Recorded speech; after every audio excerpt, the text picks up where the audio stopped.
All right, guys. Well, Chief Justice Brian Sykes recently highlighted that when members of the middle class and residents of gated communities avoid jury duty, the burden falls disproportionately on the working poor. Well, today, we're joined by attorney at law Peter Champagne, KC, to unpack why so many Jamaicans are reluctant to serve. Morning to you, sir. Morning. Good morning. Good morning, ladies. Good to have you as always. You know, you are our sounding board for all things legal. Let's see.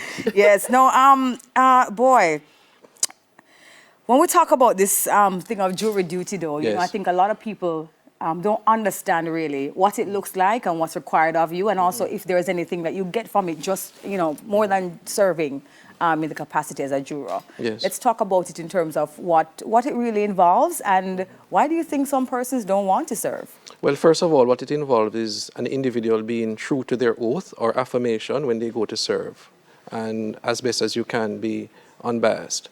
A lot of persons don't know that you get a stipend. So, for instance, if you go and you're not selected, but you go to each courtroom hoping to be selected, you get a per diem, which I think is about $2,000. Mm-hmm. And if you're serving, you get selected and you're on a panel, it would be about $6,000 per diem. It's very important, and may I say that I believe that the Chief Justice's statement is dead on point. The fact is that what we have now is we have a situation where you have shopkeepers, gardeners, factory workers, domestic helpers who are serving, and they are the least that can afford to spend that quality of time in terms of dispensing justice.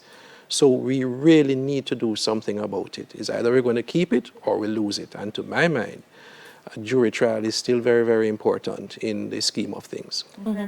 It might be difficult for you to make this kind of determination, Peter, but why do you think it is that this is the class of people who feel that, okay, I have a responsibility or this is my civic duty to participate? Or is it that they feel, I don't have an option, I have to go? Yes, that you hit the nail on the head. It's the latter position. Okay. I don't have a choice. I need to go. I have to go for fear of punishment or penalty. Whereas the other class of persons, they feel that, you know, they can perhaps indicate that they have some medical ailment, or they will just simply pay the fine, which is nominal. So what I'm really advocating at this stage is that there needs to be a graduated system where the fine for a manager for failing to attend jury duty is far significantly higher than that of a factory worker. And that concept is not unknown in terms of the legal system, where you have different fines for different category of offenses and class. So that is the first thing. And the second thing that I think we need to do is to, in terms of the service of summonses, because yes, the Chief Justice is right. In gated communities, you know, they go to serve, they can't even get into the community because of the security posts. So perhaps we need to consider having summonses served or attached to when you go to renew your driver's license or you go to renew your farm license, and you are served with it. And therefore you have the avoidance issue being dealt with there. But how many times within a year could I be asked to serve on a jury? It could be 2 times. You know, there is really, I would say about perhaps twice. Sometimes you have it happening twice. And some persons are concerned, though, that some of these trials will run for months, even, and they don't want to give up that time that they, you know, have for work and other responsibilities to be a part of something like that, though. Well, quite frankly, Debbie, the concept of trials being continuing for months is really an oddity. It's really sometimes the more high-profile cases that you have trials. You can count on one hand those trials that have lasted beyond 4 weeks. But in the main, it's a couple of days. Yeah, okay. I'm glad you raised that, Debbie, because it's perception also. Yes, absolutely. Because for us, we know about the high-profile trials because they're in the news. Yes. And I think that's what many of us see as the norm. Yes. Because we don't know just how many trials happen every day. Yeah, it's not the norm. Countless trials. All right. When I heard what Chief Justice said, Peter, to me I said, we don't have effective representation across demographics. And so I feel like justice in itself may not be as served as we would hope. Yes, Yeah, absolutely. Is that one of the real issues of this? It's an issue to be concerned with, and it's an issue also because you have postponement of cases because not sufficient numbers of jurors. For those proposers who want to say we go judge alone exclusively to say, here it is. We have tried this, it's not working. And I'm saying presently what we have is a blend, and I think that is a perfect situation to be in, because some trials, depending on the nature of it, it may involve a political figure. It's best for it to be left up to the people. And you know what I find amazing? Those on social media who criticize judges, judge alone trials, and say the judges this and the judges that, when you serve them with a summons to come to court, they're not coming. But they're the most vocal on social media. Isn't and that hypocrisy needs to stop. Isn't it the problem that we have? Yes. It's same with our voting. Absolutely. Absolutely. And that's what I thought. But isn't this the same class that you see turn out at the polls?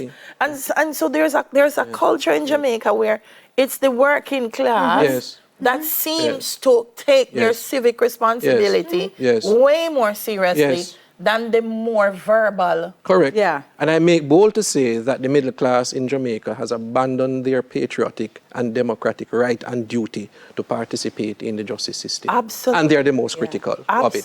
Well, Chief Justice Sykes has suggested an abolishment of jury duty altogether. Yes. Is that a solution? I understand the thinking behind that, because when you look at the numbers in terms of this, the effectiveness of it, a jury trial versus what they call a bench trial, judge alone trial. I can understand that argument, but I respectfully disagree, and I think that we really need to have the jury system being a part of our system. It's fundamental, it is critical, and it is about what we make justice to be. It's the highest form of democracy. An ordinary person is able to say in their community what justice should be. Yeah. Speaking about an ordinary person in their community, Jamaica is a small country. Yes. And one of the things that people often say is, I feel intimidated to be on a jury. Again, maybe because the cases we see are the high-profile ones. Myth. It's not true. I don't know of any case where a juror has been harmed. Right? This thing about this fear factor is not something that is actualized in terms of the facts. You have apprehensions. And I will say this, and I said it before now, that I don't know of a juror, years and years after they serve, and I may see one of them, they will in the supermarket or wherever, and they will say, listen, it's the best experience I've ever had. I would like to serve again. But when I was going, I was apprehensive, I was afraid. But there has never been a case where you have a juror who has served, who has said, I will never do it again, in my experience. And I think if you ask any attorney at the criminal bar, they will probably say the same. So sir, what is your suggestion? Should we be increasing the penalties? Suggestion, graduated scale of fees in terms of fines for persons like managers and so on.